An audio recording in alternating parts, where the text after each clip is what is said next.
Hello everybody, स्वागत है आपका आपके अपने यूट्यूब चैनल डॉक्टर फैसल पर। और मैं हूं आपका प्यारा प्यारा डॉक्टर। आपके लिए आज लेकर आया हूं एक नया टॉपिक, जो टॉपिक काफ़ी काम का भी हो सकता है आपके लिए। और मैं समझता हूं उस टॉपिक के बारे में सबको ज़रूर जानना चाहिए। आज बताऊंगा कि प्लाज्मा थेरेपी क्या होती है और क्या प्लाज्मा थेरेपी कराना ज़रूरी है, या क्या प्लाज्मा थेरेपी से इंसान मर जाता है, या प्लाज्मा थेरेपी कब कब दी जाती है, और प्लाज्मा थेरेपी में क्या क्या रिस्क हैं, इस बारे में थोड़ी बहुत चर्चा करेंगे हम। देखिए, सबसे पहली चीज़ तो बता दूं आपको कि कोविड के टाइम पर प्लाज्मा थेरेपी की शुरुआत की गई थी।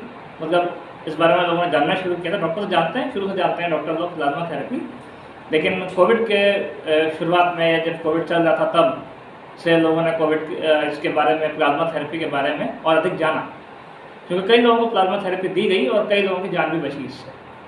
तो पहले मैं समझा दूँ आपको कि प्लाज्मा थेरेपी होती क्या है, प्लाज्मा होता क्या है। देखिए, हमारी बॉडी में जो ब्लड है उसका 55% पार्ट प्लाज्मा है, बाकी का पार्ट उसमें ब्लड सेल्स हैं।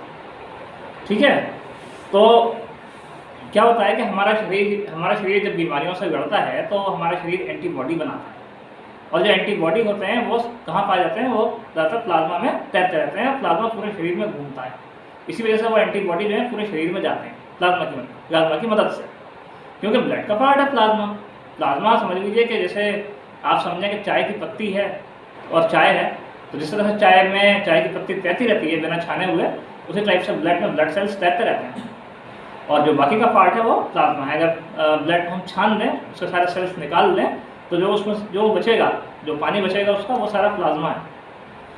तो अब होता क्या है, कई बार कोविड के पेशेंट को जब ट्रीटमेंट दिया जाता है, मैं कोविड बात इस वजह से कर रहा हूँ ताकि लोग आसानी से समझ पाएँ इस बात को। प्लाज्मा थेरेपी और बीमारियों में भी दी जा सकती है, क्योंकि कोविड की ही बात ज़्यादा, मतलब कोविड की जय जयकार ज़्यादा है हर जगह।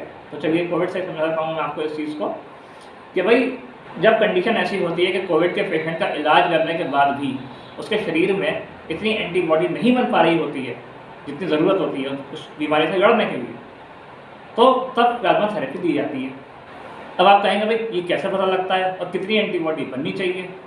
तो देखिए, ऐसा होता है कि कोई भी बीमारी जब हमें होती है तो हमारे शरीर में एंटीबॉडी बनती है उस बीमारी से लड़ने के लिए, और क्योंकि जो वायरस होता है उसको हराने के लिए, उसको मारने के लिए, मारना तो मैं नहीं कहूँगा, वायरस को मार नहीं सकते, मगर उसको इनएक्टिव करने के लिए, मैं सिंपल वर्ड में समझा रहा हूँ, मारना बोलकर उसको, कि उसको मारने के लिए उससे ज़्यादा, उससे दुगनी, चौगुनी, पंचगुनी एंटीबॉडी प्रोड्यूस करने की ज़रूरत होती है बॉडी को। लेकिन कई बार कमज़ोरी की वजह से, या किसी और फैक्टर्स, बहुत सारे और भी फैक्टर हैं उनकी वजह से, या सही समय पर दवा ना मिल पाने की वजह से, या बहुत एडवांस स्टेज तक पहुंच जाने की वजह से शरीर उतनी एंटीबॉडी नहीं बना पाता जितनी चाहिए होती है। और जब तक उतनी एंटीबॉडी नहीं बनेगी, जब तक बीमारी दूर नहीं होगी, चाहे कोई भी इन्फेक्शन हो, चाहे वायरल इन्फेक्शन हो, बैक्टीरियल इन्फेक्शन हो, फंगल इन्फेक्शन हो, जो भी इन्फेक्शन हमारे एंटीबॉडी से ट्रीट होते हैं, उन सारे इन्फेक्शंस के लिए एंटीबॉडी का बनना ज़रूरी है।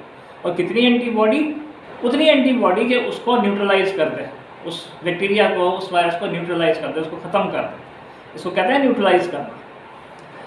तो ऐसी कंडीशन में डॉक्टर लोग पेशेंट की जान बचाने का एक आखिरी रास्ता निकालते हैं, और वो है किसी ऐसे इंसान का प्लाज्मा चढ़ा देना जिसको कोविड हुआ हो और वो कोविड से ठीक हो गया हो, कोविड से बच गया हो। जब कोई कोविड से बच जाता है, कोविड से ठीक हो जाता है, तो उसके शरीर में एंटीबॉडी बन जाते हैं काफ़ी अच्छी मात्रा में, जो दूसरे इंसान को कोविड से लड़ने में मदद कर सकते हैं। अब यहाँ मैं आपको ये बता दूँ कि प्लाज्मा देने को ब्लड चढ़ाने से बिल्कुल कंपेयर नहीं करना चाहिए, क्योंकि प्लाज्मा ब्लड नहीं है, ब्लड का छना हुआ पानी है। तो प्लाज्मा को ब्लड से बिल्कुल कंसीडर नहीं करना चाहिए। ब्लड चढ़ाना एक अलग चीज़ है, प्लाज्मा चढ़ाना एक अलग चीज़ है। तो क्या होता है, प्लाज्मा चढ़ाने से किसी में कोई कमजोरी नहीं आती, कोई फर्क नहीं पड़ता, प्लाज्मा देने से किसी को कोई दिक्कत नहीं होती।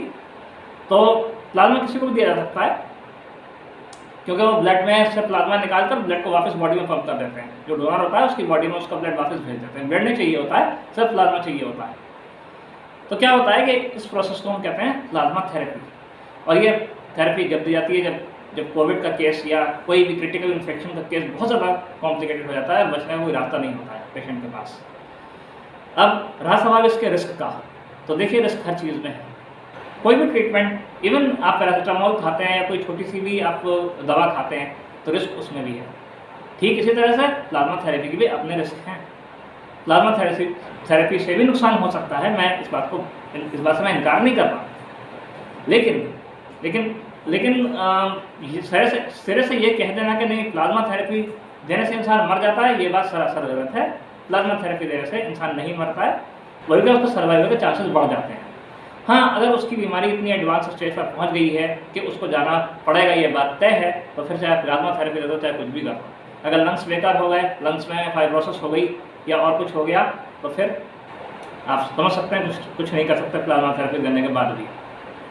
लेकिन हम प्लाज्मा थेरेपी को एक डर के मारे ना अपनाएं कि भाई हमें कुछ हो जाएगा प्लाज्मा थेरेपी चढ़ाने से, ये चीज़ गलत है। प्लाज्मा थेरेपी लेना चाहिए अगर डॉक्टर रिकमेंड करता है, क्योंकि डॉक्टर हर कोई ना कोई रास्ता निकालने की कोशिश करता है पेशेंट को बचाने का, और पेशेंट को बचाने का उस कंडीशन में यही रास्ता होता है कि उसको प्लाज्मा थेरेपी दी जाए। तो प्लाज्मा थेरेपी हमें खुले दिल से एक्सेप्ट करनी चाहिए। प्लाज्मा थेरेपी को लेकर लोगों में अलग अलग तरह की भ्रांतियाँ हैं, अलग अलग तरह के वहम हैं, अलग अलग तरह के शक हैं। इस तरह के कोई भी शक मन में नहीं रखने चाहिए। कोई भी थेरेपी हो, चाहे कैंसर में कीमोथेरेपी हो जिसमें कैलोरी चढ़ाया जाता है, चाहे रेडियोथेरेपी हो, या फिर हम मामूली जो ड्रिप चढ़ाते हैं ना, हम लोग बात पे ड्रिप चढ़वाई जाते हैं, जाओ भाई कमजोरी लग रही है ड्रिप चढ़ा दो, इसके भी साइड इफेक्ट्स हो सकते हैं। इससे भी इंसान की जान जा सकती है अगर एडवर्स रिएक्शन हो जाए तो सिर्फ यही नहीं है कि प्लाज्मा थेरेपी घातक है, घातक तो कोई भी चीज़ हो सकती है इंसान के लिए, लेकिन एक कोशिश जो है प्लाज्मा थेरेपी वो बहुत अच्छी कोशिश है, डॉक्टर्स की बहुत अच्छी अप्रोच है, और ये थेरेपी फ़ायदा भी करती है लोगों में। अब बहुत से लोग प्लाज्मा थेरेपी से इसलिए मर गए कि उसके बाद भी इसलिए मर गए क्योंकि वो प्लाज्मा उनके शरीर में उतनी जल्दी एक्ट नहीं कर पाया जितनी जल्दी एक्ट होना चाहिए था, या उनके लंग्स में फाइब्रोसिस हो गई थी, या और बहुत सारे कॉम्प्लिकेशंस हो गए थे, लंग्स बेकार हो गए थे, लंग्स ने काम करना बंद कर दिया था, या ऑक्सीजन सैचुरेशन उनका बहुत ज़्यादा डाउन हो गया था, जिसको वापस रिकवर करना लगभग इम्पॉसिबल होता है। मान लीजिए किसी का ऑक्सीजन लेवल 35 या 34 तक हो जाए तो फिर उसका जाना तय है, फिर उसको कोई नहीं बचा सकता, क्योंकि इस कंडीशन में ब्रेन को सप्लाई नहीं मिल पाती है ऑक्सीजन की, और फिर उसमें मल्टीपल ऑर्गन फेलियर यानी MOF वाली कंडीशन जो होती है वो होने लगती है। तो चलिए वीडियो बहुत लंबी हो गई है, मैं मिलता हूँ आपसे अगले किसी वीडियो में। कोरोना का फिर से कुछ सुनने में आ रहा है, कुछ स्टेट में कोरोना फिर से एक्टिव हो गया है, तो अपना ख्याल रखिए, 2 गज की दूरी और मास्क वगैरह पहन कर रहिए। मैं मिलता हूँ आपसे अगले किसी वीडियो में, तब तक के लिए बाय।